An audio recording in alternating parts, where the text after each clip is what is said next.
Good morning. For those of you who may not know who's here, from my very far right, Mr. Gareth Rhodes, Chancellor Jim Malatras. We have Commissioner Howard Zucker to my left. We have Melissa DeRosa, Secretary to the Governor, and we have Robert Mejica, Budget Director. Today is day 277. Believe it or not, 4 important questions that are on everyone's mind. I get asked all the time. Where are we in terms of COVID now? Where are we going in terms of COVID? And when is COVID going to be over? Talk about vaccinations. Sounds like the end is imminent. Fourth question is, what do I get my spouse or significant other for Christmas, Hanukkah, Kwanzaa, other holidays? I have no good advice. On the fourth question, gratuitous advice is get something that is easily returnable. So if it doesn't work, they return it, no harm done. A little more gratuitous advice. I have a birthday coming up. One of my daughters called me this morning and said, what do you want for your birthday? I said, it's up to you, but not a sweater or a tie, which I consider default gifts. They're default gifts. Person can't figure out what to get you. What did they get you? A sweater or a tie. No sweaters or ties. Holiday season is 37 days. We talked about Thanksgiving. It's not about Thanksgiving. Thanksgiving is the commencement of a holiday season. And it goes from Thanksgiving to post-Thanksgiving to Black Friday to commencement of holiday parties to commencement of holiday travel to commencement of holiday celebrations. That is 37 days up to New Year's Day. And I see that as one period of time that is a period of increased social activity. Increased social activity will increase the infection rate. My opinion, personal opinion, is that you're going to see the increase continue all through the holidays. You'll see it continue through January 2nd, and then the lag for the testing hospitalization, which takes you to about mid-January. Question is, how fast do the cases increase? Nobody can tell you because it depends on what people do. It is up to us. There is no predetermined fate. It is a pure function of what New Yorkers do. It's a pure function of social action. What can government do during this period? We can warn people, we can educate people, we can enforce restrictions, we can do testing and tracing. What is the biggest fear? The biggest fear is overwhelming the hospitals, period. That's where we are, and that is a serious, serious concern. We announced a 5-point plan the other day. I'm sure you all recorded it to memory, but for those of you who were out sick, first was managing the hospital system, manage the load of the hospital system. We know the capacity of hospitals, 54,000 statewide, we know it by region, manage that load, increase and balance the testing. There's a lot of demands on testing. You have to test nursing homes, you have to test essential workers, you have to test business professionals who have licenses, who have to be tested as part of their work. You want to be fair in balancing that testing. Keep schools open, K-8.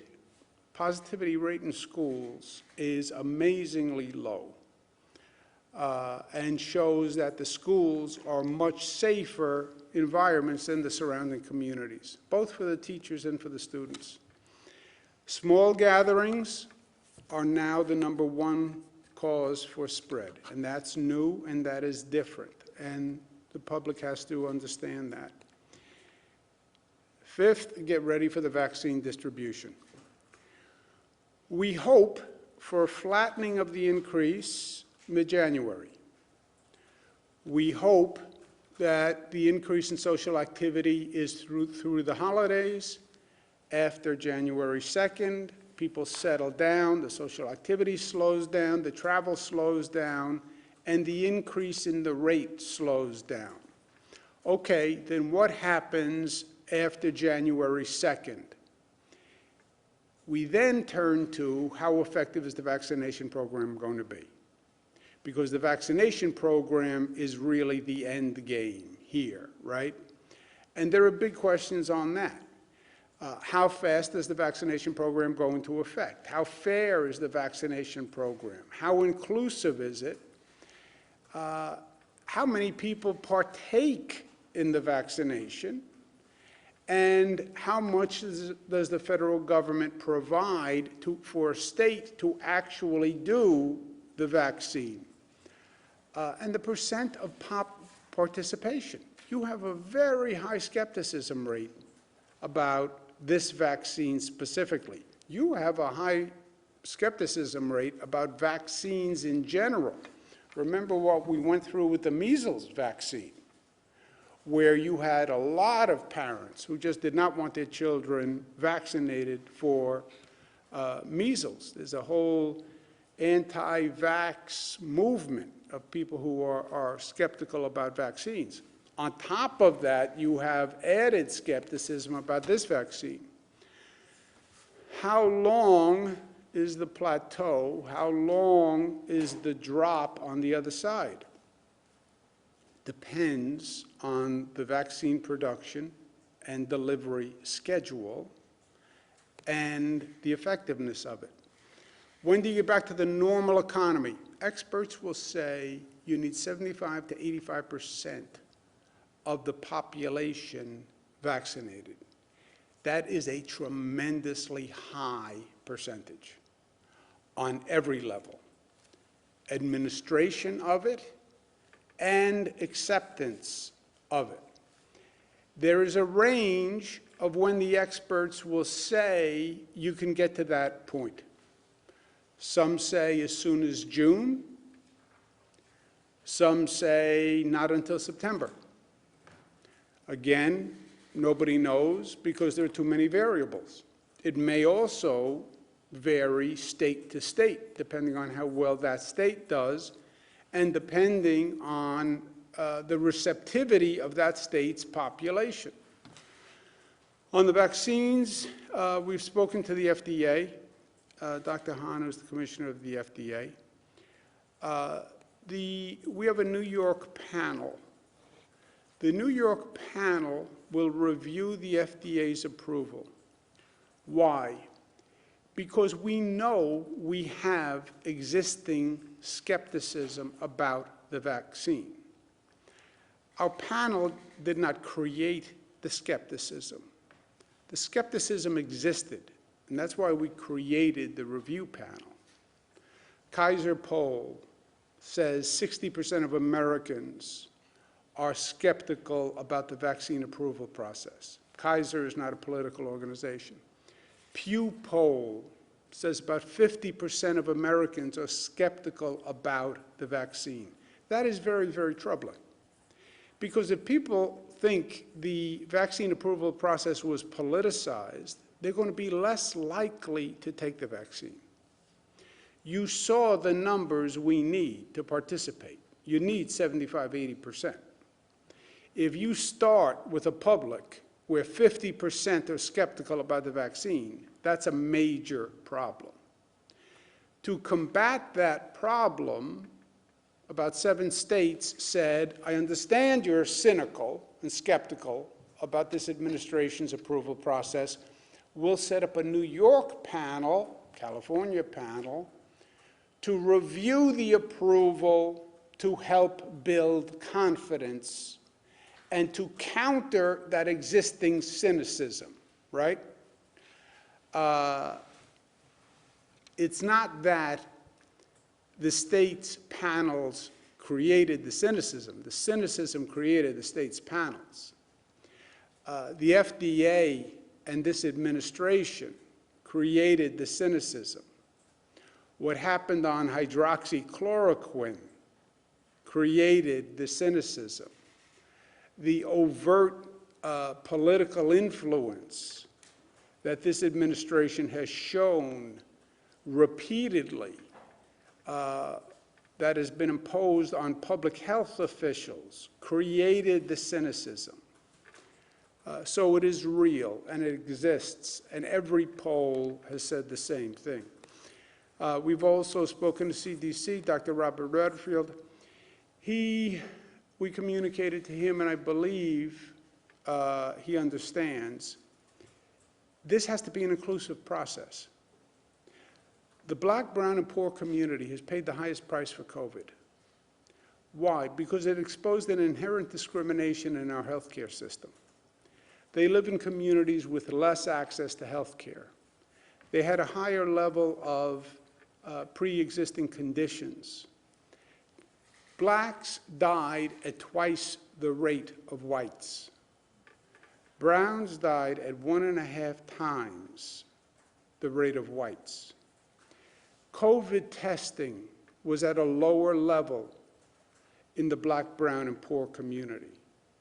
I'm not going to enhance and aggravate the discrimination that has already been manifested by now excluding them or discriminating against them in the vaccination process. New York State will not do that. I believe it's unconstitutional. I believe it's illegal. I believe the vaccine should be made available to everyone, regardless of race, income, religion, etc. And we know that the Black, brown, and poor community has already paid a disproportionate price for this COVID virus. And we know the Black, brown, and poor community made up a majority of the essential workers who we relied on to do the most important work for us all through this. We also know that if you don't have the full participation of the Black, brown, and poor communities, you're never going to hit the goal of 75 to 85%. And that means the vaccination process will fail for all New Yorkers and all Americans. We also know that you can't dissuade the undocumented population from participating. Federal guidance has states signing something called a data sharing agreement. Federal government suggests we identify recipients by using Social Security number, passport number, or driver's license ID number. Those are also proxies to determine citizenship. The federal agreement then says they can share that information with other federal agencies. That triggers ICE and Homeland Security.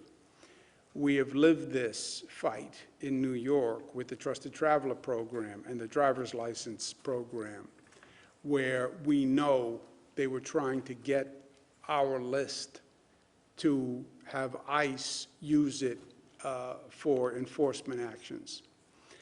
And the third variable is going to be the vaccine funding. I'm working with the National Governors Association. The federal government is not providing any funding to speak of for the states to do the vaccinations. Who's supposed to pay for this? How am I supposed to do the distribution? We have a deficit from COVID. You have local governments who are starving and may lay off essential workers. Those are the essential workers you need to do the vaccine program. This vaccine administration could cost the state $1 billion. The federal government has not provided funding to states anywhere near the amount. I've also been speaking to congressional leaders across the board, Senate leaders across the board. If they do a package, there has to be funding to administer the vaccines. It's not enough to say, we'll deliver them to your state. That's very nice. FedEx can deliver them to the state. How do we then distribute it? How do we do the outreach? How do we do the public education? How do we convince 85% of the people to take the vaccine? How do we get into public housing? How do we get into black and brown communities? Who's going to do this, and who's going to pay for it? Yesterday, the CDC's Advisory Committee on Immunization Practices issued formal prioritization recommendations. They recommended frontline healthcare workers and elderly people living in long-term care facilities. That recommendation coincides with the priorities that we had established already. So the CDC's recommendation reinforces the priorities we established. The first vaccine delivery to New York will be 170,000. The federal government distributes the vaccine by percentage of population of that state. So state's population divided by available dosages is what the state gets. There's no discretion in how much the state gets. It's purely a percent of population, which is what they say at least. We expect, if all safety and efficacy approvals are granted, those doses will arrive on December 15th. By the end of December, the administration suggests that there'll be enough to vaccinate 20 million people with 2 dosages, which is 40 million dosages. That means 6% of Americans. Gives you an idea of where we're going to be coming into January. And those 6% will be prioritized as the healthcare workers, seniors in congregate facilities, et cetera. But 6% of Americans having available dosages by the beginning of January, you see how far we have to go. New York State also expects additional allocation of the Pfizer vaccine and the Moderna vaccine, which has also been approved, and we expect them later this month. We're going to have to undertake 2 operations simultaneously. One is the hospital management situation, which is critical. We have to reduce the spread, we have to reduce the number of people going into hospitals, and we have to manage that patient load going into hospitals. We don't want the hospitals overwhelmed. That is job 1. At the same time, you have the vaccine management program. The vaccine management program, we need the federal funding. We need a real aggressive outreach effort. We need social acceptance and confidence to take the vaccine. This is going to be the largest governmental operation, not just through COVID. This will be the largest governmental operation undertaken since World War II, in my opinion. To give you an idea of how massive this is, I said this to President-elect Biden at an NGA meeting. This nation has done about 130 COVID tests over the past 9 months, 130 million from day 1 of COVID. We have to do 330 million vaccines, twice. How long does that take you? This state, more testing than any state in the United States. We have done just about the population of the state,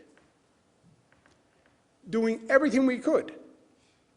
And that's taken us 9 months to do a COVID test. And a COVID test, very few people refuse a COVID test. It's not a frightening test. It's a nasal swab. Now you're asking a person to take 2 vaccines, and you're asking them to take 2 vaccines, which is a more elaborate medical process, and they're distrusting about the vaccine going in. So this is going to be an incredibly challenging period to undertake both of these at the same time. We are going to bring back former Secretary to the Governor, Larry Schwartz, who came and helped us out at the heat of the pandemic. You can see by his face that he's very happy to come back and help once again, and I thank him for the joy that is on his face and his willingness to come back and participate. Larry was former secretary to me, former secretary to Governor Patterson, Deputy County Executive Westchester, Deputy County Executive Suffolk. He's probably one of the most skilled government officials I've ever worked with. He ran the Surge and Flex program, the PPE shortage program the first time around, so he's going to come back and help. Linda Lacewell is going to come back. Simonita Sabotic is going to come back. They helped on the first time around. You can see they're also happy to come back. They're also very big with hand gestures, both of them, if you notice, which is a good way to communicate using the hands. I use hand gestures also. But they were very helpful in the first tranche, and I thank them for coming back and helping again. We're going to have this is a period where we need the public to understand the changing dynamics and how this COVID is now spreading and how dangerous a period we're in with hospitalization. So we're going to do briefings every Monday, Wednesday, Friday, and we'll start that next week. These are the numbers for today. Microcluster zone 5.8, statewide positivity 4.2, overall positivity with the microclusters 4.6. 193,000 tests, 69 New Yorkers passed away. They're in our thoughts and prayers. 3,900 hospitalizations, that's up 150. 742 ICU, 373 intubations. You can see we're looking at this now by region, the regional increase over the last 3 weeks. And you see the same basic curve on every region of the state. First time around, we had a New York City, downstate, Long Island, Westchester problem. That was actually beneficial in a way because we could bring resources from upstate to help downstate. We don't have that option here because you see that the increase is statewide. These are the charts that we're going to focus on going forward. This is the increase in hospitalizations by percentage, okay? Highest increase in hospitalizations, Western New York. Mohawk Valley, then Finger Lakes, then Long Island. Then Central New York, Mid-Hudson, New York City, Capital Region, North Country, Southern Tier, by percentage. And those are alarming percentages. And we take that into consideration. By number of cases, the prioritization shifts for obvious reasons. By number of cases, it's New York City first, 600 additional hospitalizations over 3 weeks. Then Long Island, 366, Western New York, 307. Now, if you adjust for population, you see Long Island City is very high. Long Island is very high. Western New York is very high. Mid-Hudson is very high by population. And it's important to see it both ways because, remember, the hospital capacity is roughly relative to the population of the region. So New York City is up 600, yes, but New York City has many more hospital beds. So you have to look at the percentage increase, and you also have to look at the number of cases. Bad news, we have another mountain. I know how much you like mountains. I've heard many of your comments about the mountains. I may make another mountain to symbolize the mountain, because I know you like it. That's the bad news. We have another mountain to climb. The good news is the goal line is in sight. And the goal line is a vaccine that we administer, that people accept, that could happen as early as June, could happen as late as September, depends on us. Depends on us how many people go into the hospital, depends on us how many people get vaccinated, how quickly. More good news, New York is starting in a much better place than the other states. We are just starting at a much better place. We have a lower percentage of hospitalizations, lower percentage of hospitalization increase, less burden on our hospitals, pro rata, less of a hospital emergency than the other states. Because New Yorkers have been smart. They did the best job in the country, first time around, going from the highest infection rate to the lowest infection rate. And I have no doubt, if we do what we have to do, New Yorkers will handle this surge better than any state in the country. I also think New York State is going to be stronger and better for it. I know that you don't see it now, but this has been a global period of disruption. People say, well, when are we going back to normal? You're not going back to normal. Life doesn't go backwards. Life goes forwards. The question is, who finds the opportunity in this period of disruption? You're going to have new business practices. You're going to have new housing practices. You're going to have different development patterns.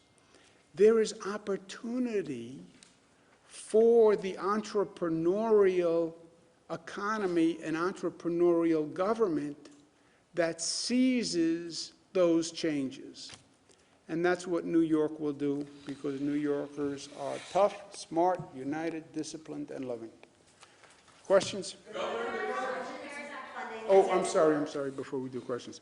We have a PSA that we want to show you, which is going to try to talk about the new situation with COVID and how it's changing. Do you want to run the PSA? COVID hospitalizations are climbing nationwide. What can you do to stay safe? Be careful in small gatherings now. It may feel safe because you're with your family and friends, but over 70% of cases can be traced to your households and small gatherings. Be New York tough. Stop living room spread. It's up to all of us.